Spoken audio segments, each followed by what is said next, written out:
Bueno, vamos a ver, yo creo que ya podemos empezar oficialmente con esta segunda conferencia de la sesión de análisis de la Virtuma 2020.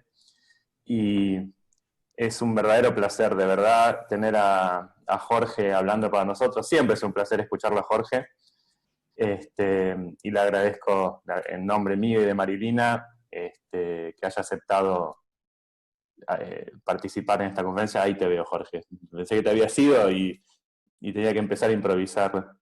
No, estoy callado porque estoy nervioso. Está bien, no.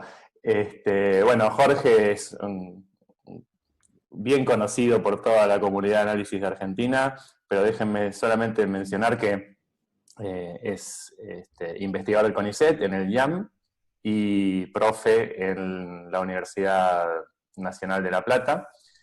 Y hoy nos va a hablar de desarrollos de Fourier para medidas singulares. Es un verdadero placer tenerte acá, Jorge, así que cuando quieras, todo tuyo. Bueno, muchas gracias, Ezequiel.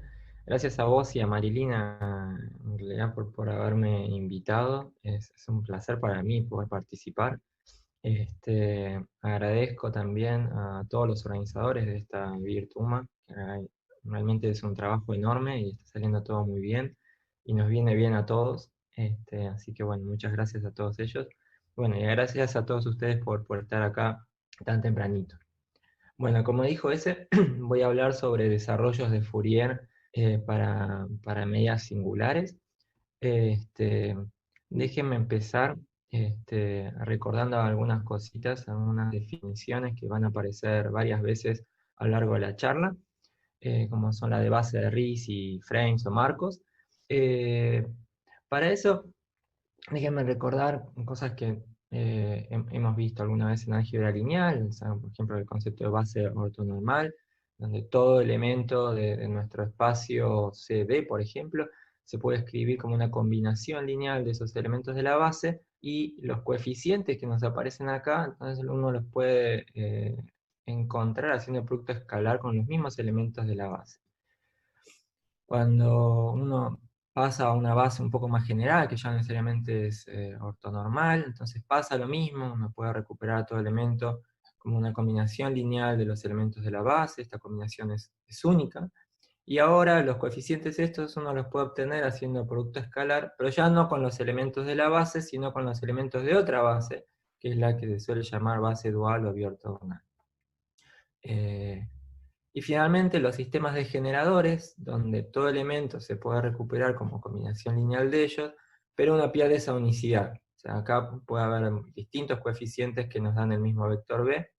Y estos coeficientes también uno los puede conseguir a través de los que se llaman sistemas de generadores duales, haciendo también producto escalar del vector con los elementos de ese sistema de generador dual.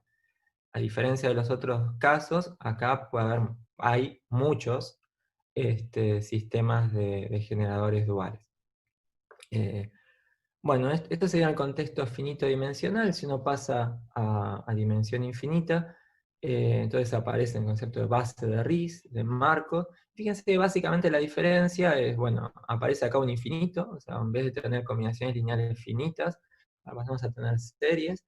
Uno pide que la convergencia de estas sumas sea en la norma del espacio, y cierta estabilidad, en el sentido de que si uno perturba estos coeficientes un poquito de sentido de L2. Uno pide que estas combinaciones lineales sean con coeficientes en L chiquita 2. Así que uno espera que si se mueven poquito en el sentido de L chiquita 2, esta serie, esta o esta de acá, varíe poquito también. Entonces, el equivalente de las bases ortonormales, bueno, siguen siendo bases ortonormales, de las bases no necesariamente ortogonales en las bases de Riesz. También tenemos un concepto de base dual o ortogonal, y la de sistemas de generadores sería la de Frames o Marcos. En el caso de Marcos, también tenemos otra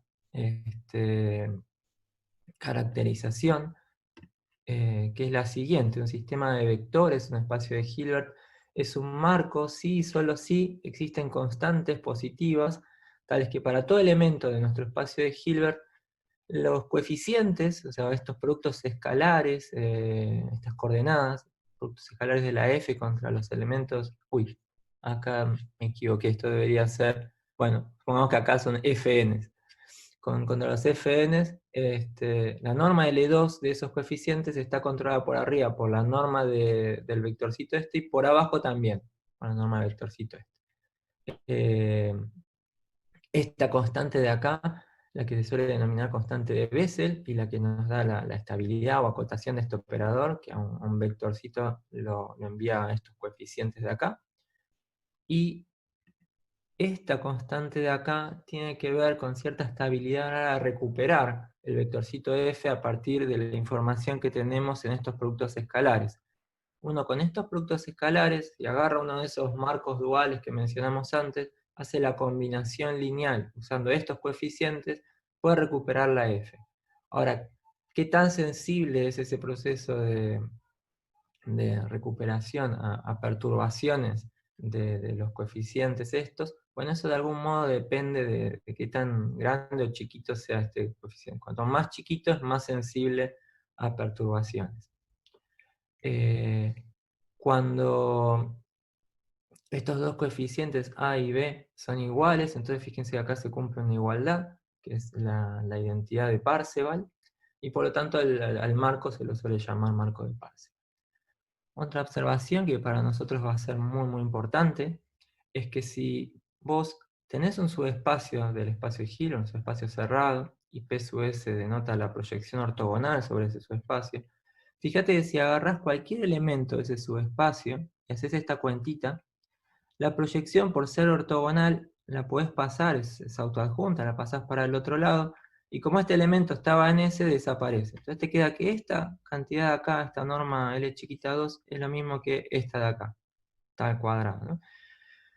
Y bueno, eso lo que te está diciendo es que si esta familia era un frame con cotas A y B para el espacio original H, entonces la proyección a S es un frame para el subespacio S, y también las cotas A y B que funcionaban para este frame funcionan para el proyectado. Así que proyectar frames te deja frames. Eso es muy importante. Nosotros vamos a estar interesados en una clase particular de marcos, que son los denominados marcos de Fourier, que esencialmente son marcos de exponenciales. Si tenemos un número real lambda, entonces de esta manera vamos, con este sub lambda de t, vamos a denotar a esta exponencial compleja, donde lambda es lo que denominamos la frecuencia de esa exponencial. Y entonces un marco de Fourier para un espacio L2 de mu una medida finita para que las exponenciales estén en el L2. Bueno, un marco de Fourier va a ser simplemente un marco, en el sentido que mencionamos antes, pero constituido justamente por exponenciales. El lambda mayúscula este que aparece acá, denominaremos el conjunto de frecuencias de ese marco. ¿Por qué se estudian marcos con estas características? Bueno, por un lado, desde el punto de vista de la teoría espectral, fíjense que las exponenciales son autovectores del operador derivar, así que esto es importante desde el punto de vista espectral. Y por otro lado, también es relevante para el estudio de señales, para el procesamiento de señales, porque de algún modo la existencia de los marcos de Fourier están relacionados con procesos de discretización de funciones de banda limitada. Banda limitada significa que son funciones cuya transformada de Fourier está contenida en algún compacto. Esas funciones son las que pertenecen a los espacios denominados Pala y Wiener, y los marcos de Fourier están muy relacionados con procesos de discretización en ese contexto. Así que estas son dos razones, por lo menos, por las que los marcos de Fourier se suelen utilizar. Bueno, ahora bien, cuando uno estudia marcos de Fourier en medidas finitas, que ahora las voy a normalizar para no tener que estar normalizando las exponenciales como medidas de probabilidad, entonces surge un fenómeno que se llama la ley de tipo Hubble, parece sacada de Harry Potter. Y la ley esta lo que dice es que si vos tenés un marco de Fourier para el L2 de tu medida, entonces tu medida tiene que ser tiene que tener una de estas tres características, que son mutuamente excluyentes. O bien tu medida es puramente atómica, y en ese caso la medida tiene una cantidad finita de átomos, por lo cual esencialmente el L2 de mu se transforma en un C a la D, y volvemos al caso de álgebra lineal que había mencionado al principio. O bien la medida es absolutamente continua respecto a la medida Lebesgue, de esta manera voy a denotar a la medida Lebesgue. En ese caso, la derivada de Radon-Nikodym está acotada entre dos constantes positivas, y por lo tanto, en algún sentido, esencialmente para muchos problemas, por ejemplo, en marcos o bases de Riesz, el L2 de mu lo puedes pensar como el L2 de omega, donde omega es el soporte de la medida o de la derivada. Que medida finita, en este caso compacto. O en el tercer caso, que la medida es singular respecto a la medida de Lebesgue y continua. Este es el caso que menos se sabe, donde hay muchos problemas abiertos bien difíciles. Déjeme mencionar brevemente algo sobre la demostración de este resultado, porque la idea detrás es relativamente sencilla. Si vos tenés una medida, entonces esa medida la podés descomponer en su parte atómica, en su parte singular continua y en su parte absolutamente continua. Y esa descomposición de la medida te induce una descomposición del espacio en suma directa de tres espacios cerrados. Ahora, ¿se acuerdan que vimos que si vos tenías un marco en tu espacio grande, entonces si lo proyectás a sus espacios cerrados, resulta un marco? Entonces el marco que vos tenías en el espacio grande resulta ser un marco también para cada una de estas medidas. Entonces la demostración de alguna manera consiste en probar que si las condiciones que tiene que satisfacer este marco para hacer un marco de una medida absolutamente atómica, no las puede satisfacer si tiene que ser un marco para una medida singular o para una medida absolutamente continua. Y así. Así que déjenme mencionar, por ejemplo, qué pasa en el caso de una medida atómica. Si tu medida es atómica y vos tenés un marco de Fourier, entonces se puede probar que la cantidad de átomos es finita, y a partir de ahí no es difícil deducir que el conjunto de frecuencias tiene que ser finito. ¿Está bien? Y esto es lo que te prueba que si la medida tiene esta parte atómica, no puede tener estas dos, porque tu marco resulta ser de tener una cantidad finita de elementos, y estos dos espacios de acá son de dimensión infinita. Entonces, este ya no podría ser marco para estos dos. Así que solo podés tener esta parte si te aparece esta parte. Para discriminar entre estas dos, en realidad necesito recordarles una noción que es la de densidad de Berlin. Supongamos que tenemos un conjunto discreto en R lambda, y entonces lo que hacemos es agarramos lambda y nos fijamos cuántos puntos hay en un intervalito centrado en X y de longitud R. ¿Está bien?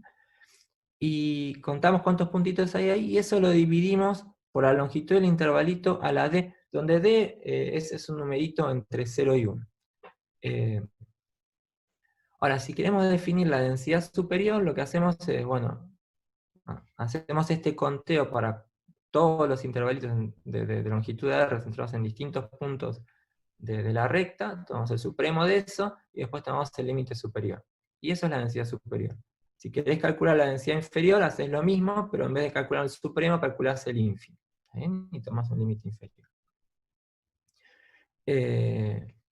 Bueno, con esta noción de densidad, entonces surge que si vos tenés una medida singular continua, o sea, estamos en este caso, entonces la densidad del conjunto, la densidad inferior del conjunto de frecuencias tiene que ser 0. Mientras que si tu medida es absolutamente continua, esa densidad inferior tiene que ser estrictamente positiva. Entonces hay veces que son mutuamente excluyentes. Y de esa manera uno ve que si tenés tu medida y un marco de Fourier, solo puede tener una de estas tres características. Como dijimos acá, si es atómica, entonces básicamente como tiene finitos átomos, volvimos al caso C a la D, donde ahí se sabe básicamente todo, porque estamos en dimensión finita y bueno, más o menos todas las respuestas de algún otro modo las podemos responder. Así que déjenme concentrarme ahora más en estos dos casos. Déjenme comenzar por el de si es absolutamente continua. Ahí lo que nos interesa es el caso en que la medida tiene una derivada Ron-Cohen acotada inferior y superiormente. Así que básicamente lo que nos interesa es el caso en que estamos en L2 de un omega, donde omega es el soporte de esa F. Nosotros vamos a pensar siempre que el omega es compacto. Bueno, si nos concentramos, por ejemplo, en los omeguitas que están en el 0,1, entonces es muy fácil ver que las exponenciales con frecuencias enteras forman un marco. ¿Y por qué digo que es fácil? Bueno, porque, como ustedes saben, las exponenciales con frecuencias enteras forman una base ortonormal del L2 del 0,1. Entonces, por ese truco de que si proyectás un marco, te queda un marco, en particular si proyectás una base ortonormal, es un marco, así que si la proyectás, resulta un marco. Así que tenés un marco no solo para una omeguita de acá, sino para todos tenés el mismo. ¿Está bien? Como les dije, nosotros nos vamos a concentrar en el caso en que omega es compacto, pero déjenme comentar un resultado que probaron Oleski y Ulanowski, que vale para... Que esto vale no solo para omegas que son compactos, sino para omegas de medida de Lebesgue finita. Podrían ser no acotados. Y si vos tenés un omega que tiene medida finita, entonces en el L2 siempre podés encontrar un marco de Fourier.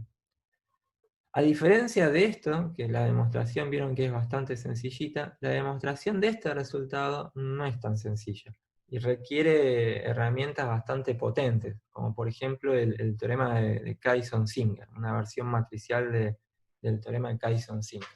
Así que este resultado es bastante más complicado que este de acá, pero también nos dice que en cuanto a frames, en este contexto tenemos muchísima información, sabemos bastante. Lo difícil en el caso de las medidas absolutamente continuas es si uno quiere preguntarse cosas sobre bases de RIS. Ahí estamos un poco más en el horno, porque si a vos te dan un compacto cualquiera del 0,1 y no sabes si tiene una base de RIS o no. Lamentablemente hoy por hoy todavía no sabemos si todo conjunto de la recta tiene una base de RIS o no. Hay algunos casos en los que sí. Por ejemplo, si este omega catecela la recta con este látiz, alfa por z, es decir, si vos con traslaciones de este omega con puntos de acá, cubrís la recta exactamente k veces, que dice acá, salvo un conjunto excepcional de media cero, entonces el L2 de este conjuntito en la medida de Lebesgue admite una base de RIS exponencial. Otro caso que se sabe es si omega es una unión finita de intervalos disjuntos. Fíjate que si los extremos de estos intervalos son racionales, entonces caes en este caso, básicamente. Sacás factor común denominador común de los extremos y básicamente caes en este caso para un alfa de cuadro. Ahora, si los extremos son, por ejemplo, racionalmente independientes, entonces otra vez el problema se torna súper difícil. Y recién en el 2014 se probó que existían bases de RIS en este contexto en un paper de Inventione. Así que acá, digamos, en este contexto de medidas absolutamente continuas, sabemos poquito respecto a bases de RIS. Bueno, ¿qué pasa con las medidas singulares? Bueno, déjeme empezar con un caso que sería un caso optimista, digamos, que es el caso de esta medida de Cantor.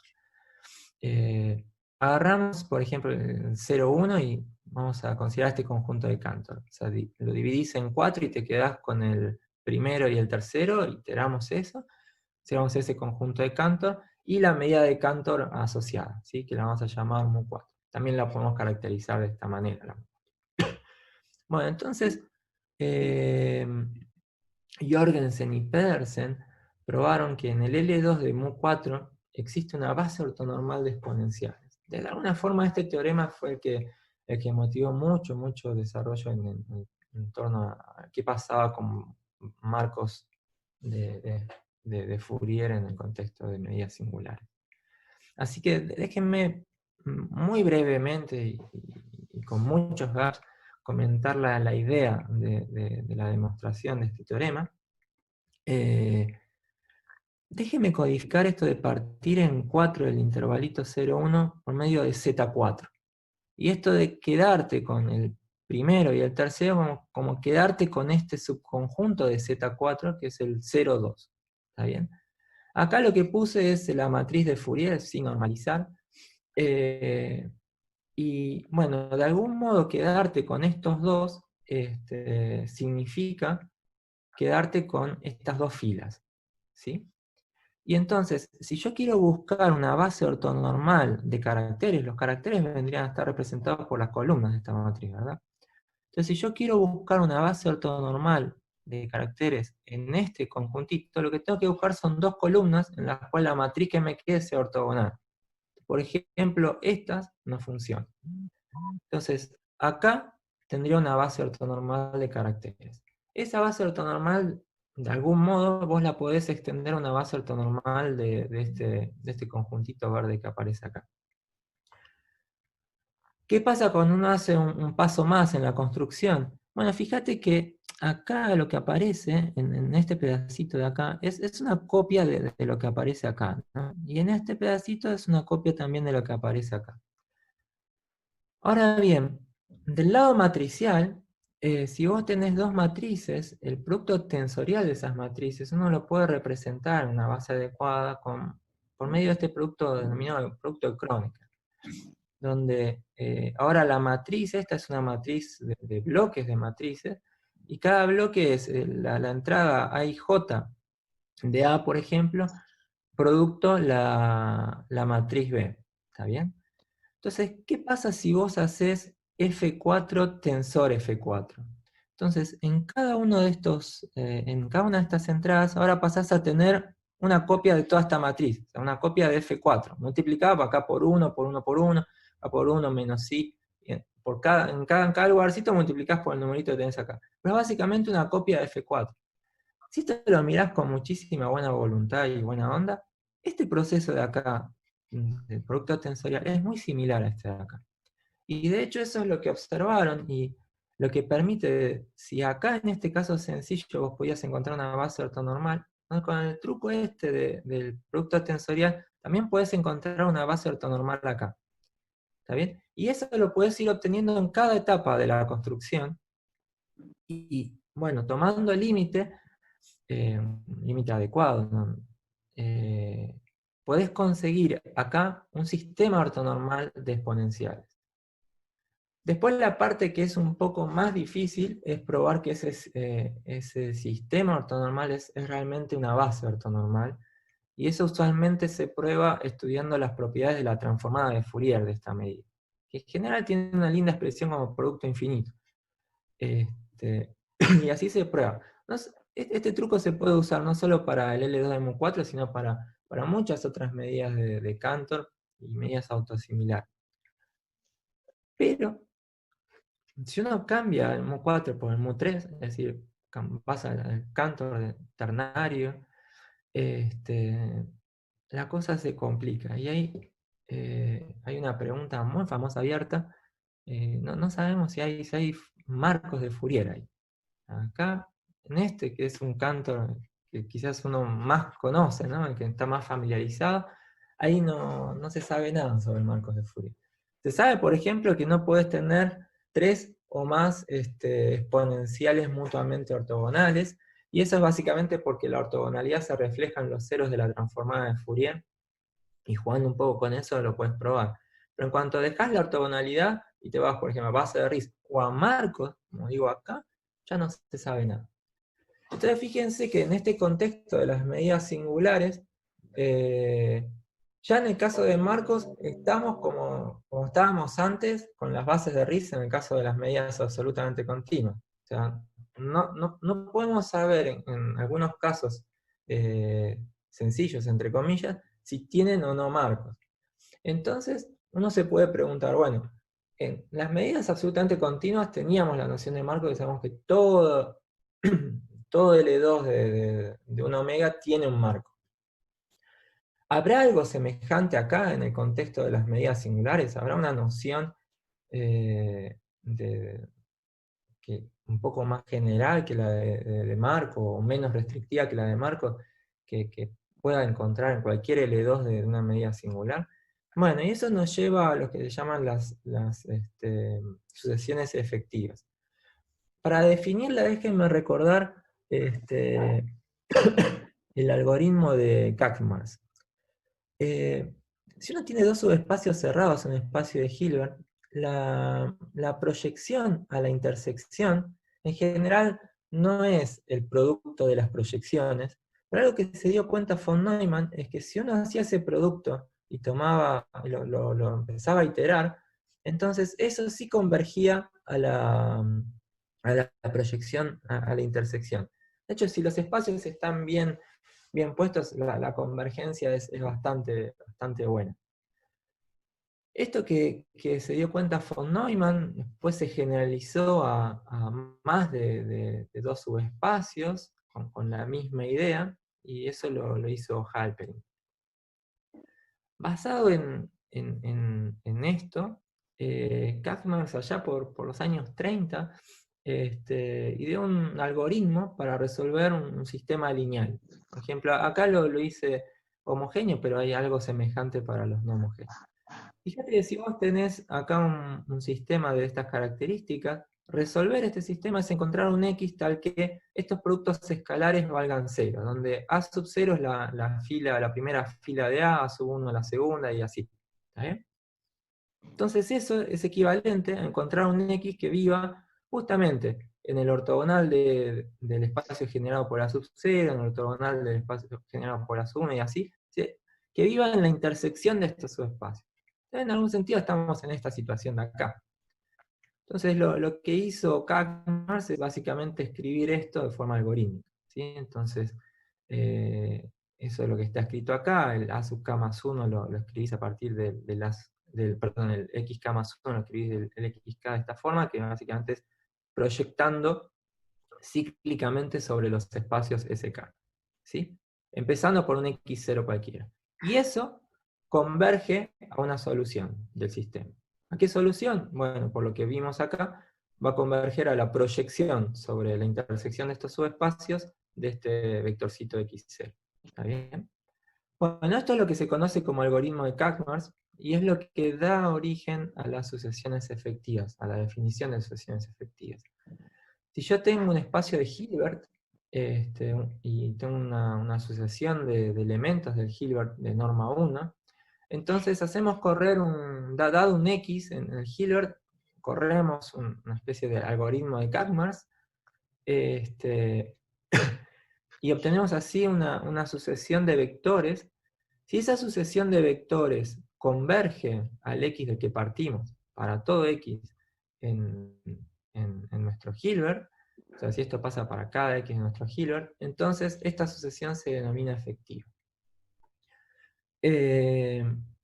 Cuando tenés una sucesión efectiva, entonces a los elementos de esta sucesión aproximante, la podés escribir de esta manera, como combinación de estos elementos Fn, donde estos Gn que aparecen acá son un marco de Parseval. Acuérdate, los marcos de Parseval eran aquellos donde esas dos constantes que aparecían eran iguales e iguales a 1. Y además, algo bueno, digamos, de de este marco y en general de las sucesiones efectivas es que, al igual que los aproximantes, este marco se puede construir inductivamente. Es decir, el G sub 0 coincide con el primer elemento de la efectiva, y después el G sub k más 1 lo construís a partir de los anteriores. Acá lo puedes construir de esta manera inductiva. Bien.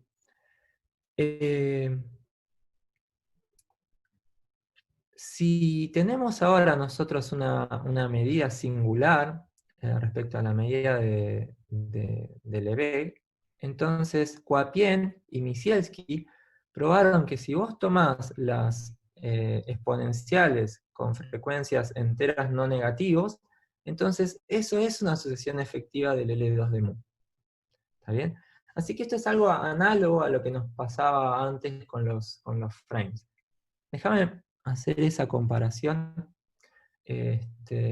Antes lo que teníamos es que para cualquier conjuntito o cualquier compacto en el 0,1, las exponenciales con frecuencias enteras eran un marco para el L2 de Lomidita.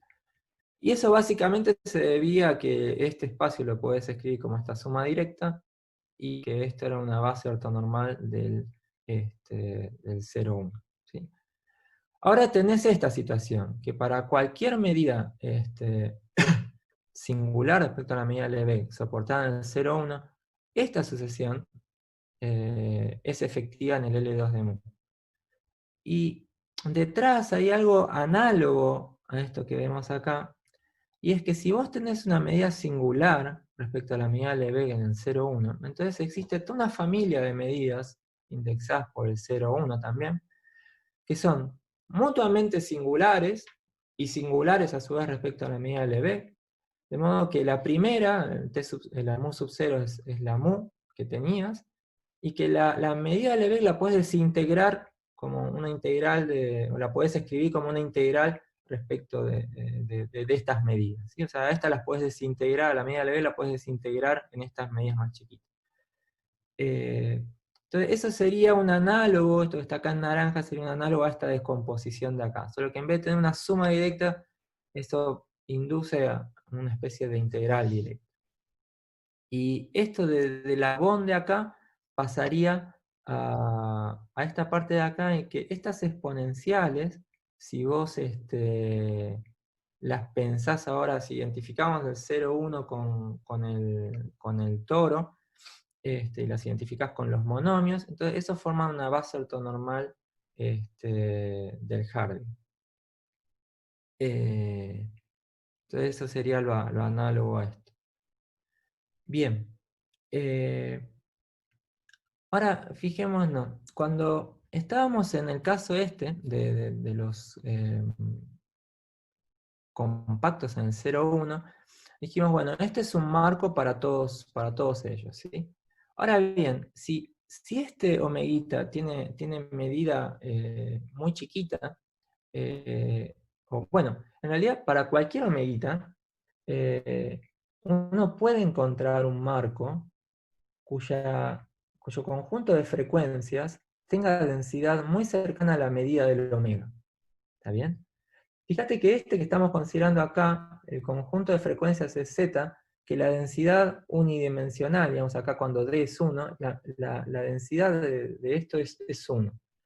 Ahora, si este omega tiene medida muy chiquita, entonces uno puede encontrar un marco que tenga densidad mucho más chiquita que 1. Tenga densidad muy cercana a la medida de ese conjunto.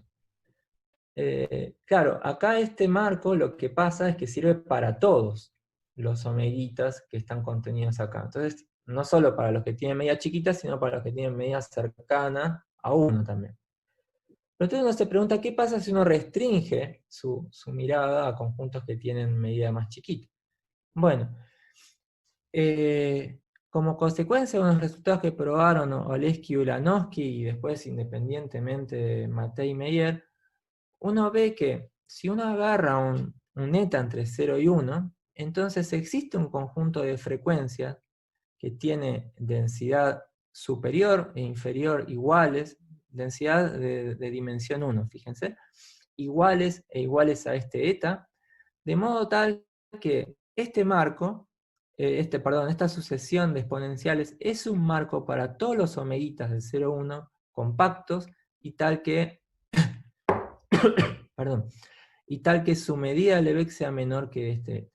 Entonces, lo que nos está diciendo es que si vos fijás una barrera, digamos, fijás un nivel, digo, bueno, a mí me interesan por alguna razón los conjuntos que tienen medida menor o igual que este eta. Entonces, en el caso de frames y medidas absolutamente continuas, podés encontrar un marco que sirva para todos los que tienen medida menor o igual que esa barrera que vos pusiste. Entonces, un último problema que quería plantear es algo similar en el contexto de medidas singulares y sucesiones efectivas. Acá lo que vimos nosotros es que si vos tenías una medida que era singular respecto a la de Lebesgue, perdón, y el soporte estaba en 0,1, entonces esto era una sucesión efectiva en el L2 de mu. Ahora, este conjunto de acá, los enteros no negativos, tienen densidad superior 1, de dimensión 1, ¿está bien? O sea, es un conjunto bastante grande. Entonces, la pregunta que quería compartir con ustedes es, ¿qué pasa si uno pone un nivel? O sea, si uno elige un eta entre 0 y 1, y existirá un conjunto de frecuencias de forma tal que la densidad de ese, o sea, que sea chiquito, en el sentido que si uno considera la densidad de ese conjunto para valores de D mayores que ese eta, sea cero. Fíjate que si acá vos tenés que la densidad es finita para un valor de D, es cero para todos los valores más grandes. Bueno, entonces, ¿qué pasa o sea, podés encontrar algo que sea chiquito, o sea, que tenga una densidad de tamaño, por ejemplo, eta o más chiquito, y que te sirva y que las exponenciales con ese conjunto de frecuencias sea una sucesión efectiva? Y el mundo de todas las medidas singulares puede ser inabarcable en un primer intento, pero ¿qué pasa si uno se restringe a considerar, por ejemplo, medidas de Cantor? Medidas de Cantor de forma tal que la dimensión de Hausdorff de su soporte sea menor que este. Entonces, puedes encontrar una sucesión efectiva que sea en un sentido universal para todas estas, pero de forma tal que su conjunto de frecuencias sea chiquito. Bueno, eso es algo que hoy por hoy no se sabe. Que bueno, hay muchos expertos, capaz que alguno está interesado en esto. Bueno, eso es todo lo que quería compartir con ustedes. Muchas gracias.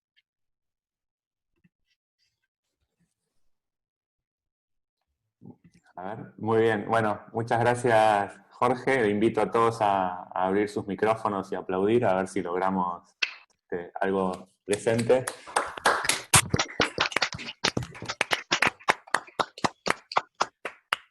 Fantástico. Bueno, Jorge, muchas gracias por la charla. La verdad que estuvo fantástica. Es el momento de las preguntas. Quizás, no sé si conviene que dejes de compartir pantalla, si nos vemos todos o no, pero bueno, Dale. ahí está. En todo caso, si hace Hola. falta volver a la presentación, lo podés hacer, ¿no? Bien. Calculo que sí. Bien. ¿Alguno de los asistentes tiene alguna pregunta, Hola. comentario para Hola, Jorge? Nico, sí. Sergio, te Sí. escuchamos. Jorge, Sí. digo, a ver, el problema de Kadich en el caso usual, ¿lo han visto de alguna manera? De cómo, o sea, digo, como cambian la medida, entonces tiene una repercusión en la densidad necesaria de las trasladadas, digamos, de alguna manera, ¿no? Entonces, si vieron algún problema parecido a Kadech en el caso usual, digamos, en el caso estándar, para bases de o RIS. sea, vos te referías al tema de perturbación, o sea, si perturba menos de un cuarto, ¿ese es? Exacto, O... sí. Ajá. No, la verdad es que yo no he visto algo así para medidas más generales. Hay muchas cosas que para medidas, por ejemplo, singulares continuas, fallan. O sea, eh, cuestiones de densidad, por ejemplo, ¿no? O sea, no hay una buena noción de densidad. Uh-huh. Así que en caso, siempre tenés algo de perturbación, porque bueno, qué sé yo, si tenés una base, el hecho de que los inversibles sean abiertos te da una especie de espacio para perturbar y seguir teniendo una base. Pero no algo tan fino como CADEC o Abdoning, que son variantes de CADEC, que se usan mucho en el caso de medidas absolutamente continuas. Para singulares yo no vi nada de eso. Es que ya, incluso, el problema es que para las singulares ya los frames son difíciles. Ajá. O sea, Ajá. ya surgió todo esto con una base ortonormal y bueno, ahí es donde empezaron a hacer un montón de cuentas y sacar resultados, pero a la hora de verdad, o sea, lo que sea frames se sabe muy poquito, me parece. Ok. Gracias. No, por nada. Muy bien. ¿Alguna otra pregunta? ¿Comentario? Yo. Leandro, te reconozco la voz, pero no te veo. ¿Dónde estás? Bueno. Che, Acá. muy linda charla, Jorge, me encantó. Me perdí al final. Sí. Te quería preguntar eso. Medio como que de alguna forma, acá vos en principio no vas a tener bases ortonormales, entonces si yo no entendí mal, en vez de perturbar bases ortonormales, no es que perturbes, pero te anclas en estas sucesiones exactas, digamos. Sí, o sea, más que bases ortonormales, estamos en peor, o sea, no sabemos si tenemos frames. Entonces, Claro. Pero lo que digamos, a tenés veces son cuando uno estas busca sucesiones frames, dice, efectivas. si tengo una base ortonormal, la perturbo un poco y demás, y acá ese tipo de técnicas no van a funcionar, digamos, porque no tenés desde dónde anclarte. Claro. Lo que no entendí, digamos, claramente son medidas con soporte muy chiquitito. Entonces, medio que a raíz de eso vos estás buscando conjuntos que tengan densidad también muy chiquitita. Esa es tu pregunta final, digamos. Claro, o sea, Ese link es el que no entiendo. ¿Por qué? Porque, por ejemplo, los ejemplos que encuentran Dutkai de Marcos, justamente no van en la dirección que vos querés porque tienen densidad grande.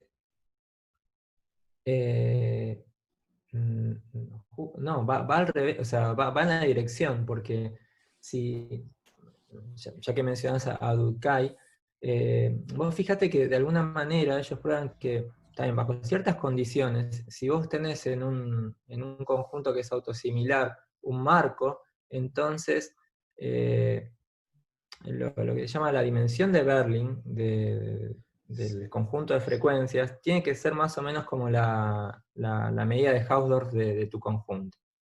De hecho, hay una conjetura en ese contexto de que dice, si vos tenés para un conjunto, creo que es para una medida autosimilar, si vos tenés una noción de Bessel, entonces la dimensión de Berlin tiene que ser menor o igual que la dimensión de Hausdorff de tu conjunto. Así que de alguna, donde la dimensión de Berlin es eso que yo puse, ¿no? Ese ínfimo, o sea, es como, la dimensión de Berlin es decirte cuál es cómo fiteás, cuál es ese D que tenés que poner para que la densidad te dé positiva y no infinito, o sería como un análogo al Hausdorff, ¿no? A la dimensión de Hausdorff, ¿no? Sería ese D justo donde vos podés medir bien la densidad de tu conjunto. Para D más grande te va a dar 0, y para D más chiquitos te va a dar infinito. Ellos justamente prueban algo en esa dirección. Por eso eso es lo que motiva de ellos alguna prueban al manera revés, que si vos tenés un marco, o en realidad lo que prueban efectivamente es que si es Bessel, como vos decís, entonces la densidad tiene que coincidir en los términos que vos decís. Y para marco le ponen condiciones adicionales, digamos, o algo así. Pero va en la misma Pero, dirección, porque un marco es Bessel. claro, pero no dicen que un resultado como vos decís, sí, yo sé que la densidad es pequeña o menor que eta o lo que sea, entonces voy a tener algo. No, yo no digo eso Ah, tampoco. O eso es lo que no sea, entendí. lo que yo estoy diciendo es, si vos podés encontrar uno que tenga la densidad adecuada y que te sirva. Ah, No está que bien. pruebes una especie de si la densidad. No. O sea, lo que me digo es, vos fíjate, en el caso de medidas absolutamente continuas, uno puede ver que si uno se restringe a conjuntos de medida chiquita, uno puede conseguir un marco que tenga el conjunto de frecuencias también chiquito, donde chiquito lo medís con la densidad de orden 1. Acá, cuando vos te restringís, por ejemplo, a medidas de Cantor con soporte de dimensión menor que un eta, yo lo que esperaría es, bueno, si yo estoy mirando las exponenciales con frecuencias en los naturales, es como muy grande eso. Yo esperaría poder conseguir también alguna efectiva en la que el conjunto de frecuencias fuese chiquito.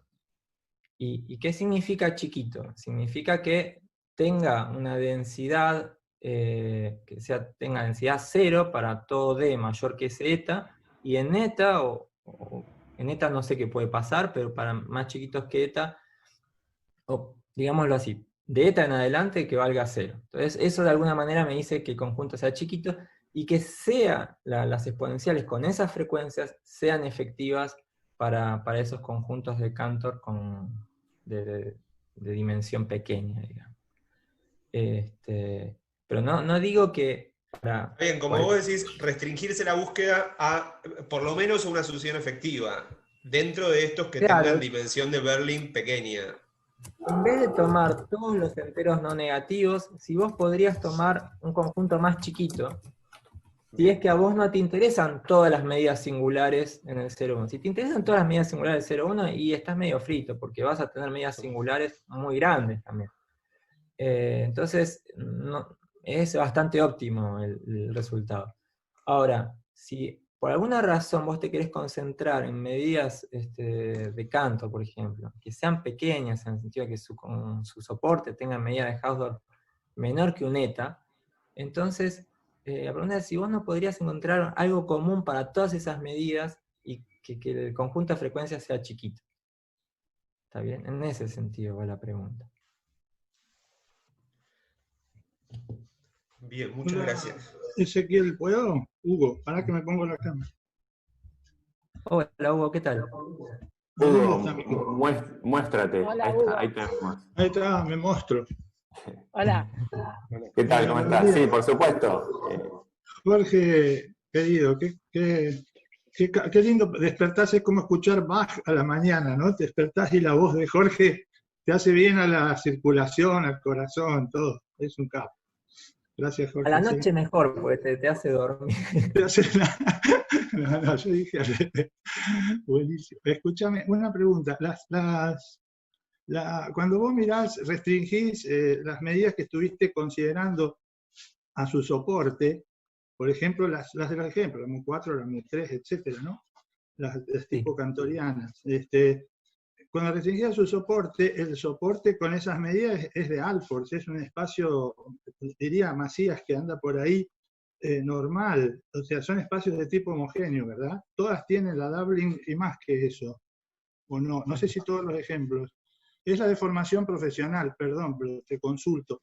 Muchas de ellas son de tipo Alford, en el sentido de que la medida, cuando vos restringís la métrica euclídea al compacto que es el soporte de las medidas, ahí son doubling con la restricción de la métrica euclídea, ¿no es cierto? O sea, si vos mirás la medida de una bola de radio R, para los R chiquititos en menor que 1, es del orden de R a la alfa, donde alfa es la dimensión, ¿no es cierto? De alguna forma, la dejamos de poner.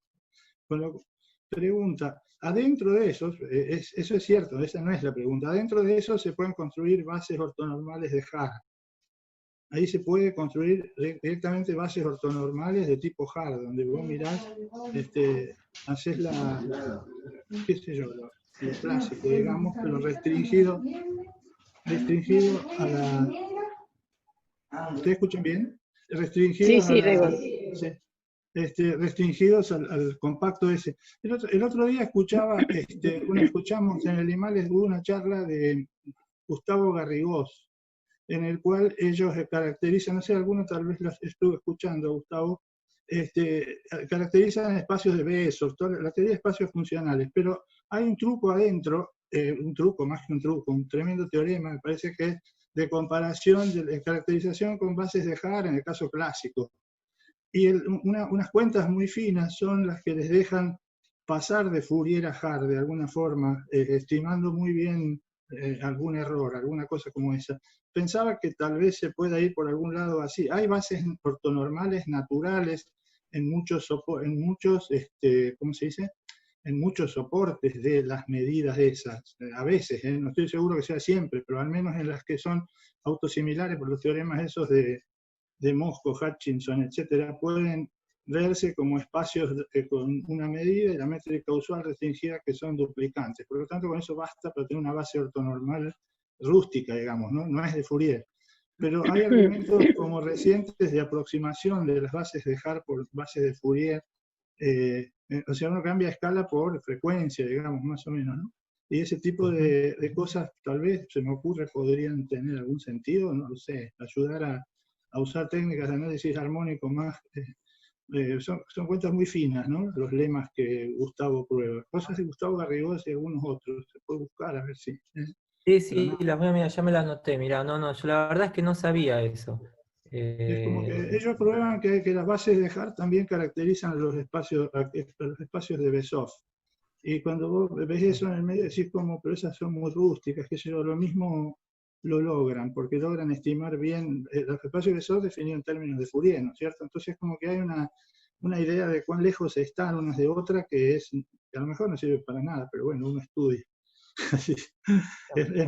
No sé, las bases que dejar adentro del soporte de las medidas existen, pero también son algo que no se refieren, no tiene ninguna referencia al contexto en el cual el conjunto ese está inmerso, ¿no? Porque uno quiere ver la base de RN actuando, la base natural de RN actuando sobre esas medidas, ¿no? Pero bueno, sorry, era nomás eso. No viste nada, no pensaste, esto se piensa en Haar también, estos problemas. ¿Podés pensar en vez de pensar Fourier, pensar Haar?